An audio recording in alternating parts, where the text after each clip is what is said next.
ప్రజల నుంచి వచ్చిన విజ్ఞప్తులతో సఫల్గూడ మినీ ట్యాంక్ బండ్పై మహనీయుల విగ్రహాలు ఏర్పాటు చేయాలని జిహెచ్ఎంసీ కమిషనర్కు ఎమ్మెల్యే మర్రి రాజశేఖర రెడ్డికి వినతి పత్రాన్ని అందజేశారు. బీఆర్ఎస్ పార్టీ బహుజన సంఘాల నేతలు తనపై చేసిన వ్యాఖ్యలు తీవ్రంగా ఖండించారు. మర్రి రాజశేఖర రెడ్డి నిత్యం ప్రజా వ్యతిరేక విధానాలు, ప్రజల నుంచి అక్రమంగా వలసలు చేసే దందాలో ఉన్న కార్పొరేటర్ శ్రవణ్ విమర్శలు చేయటం సరికాదంటూ తీవ్రంగా ఖండించారు.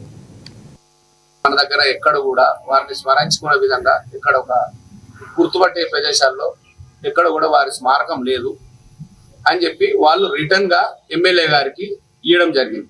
దాంతో పాటు వాళ్ళు సూచించిన స్థలం కూడా అక్కడ కొత్త చెరువు మీద, అల్వాల్కి సంబంధించి కొత్త చెరువు మీద కానీ, మల్కాల్కి సంబంధించి ట్యాంక్ బండ్ మీద కానీ పెట్టే ఆలోచన చేస్తే బాగుంటది అనే ఉద్దేశంతో ఇచ్చినారు. ఇచ్చిన తర్వాత ఈ నెల 16 తారీఖు నాడు ఎమ్మెల్యే గారు జిహెచ్ఎంసీ కమిషనర్ గారిని కలిసి ఇక్కడ ఈ విగ్రహాలు పెట్టడానికి ఉన్న అవకాశాన్ని పరిశీలించాల్సిందిగా ఎమ్మెల్యే గారు వాళ్ళకి ఒక లెటర్ ఇవ్వడం జరిగింది.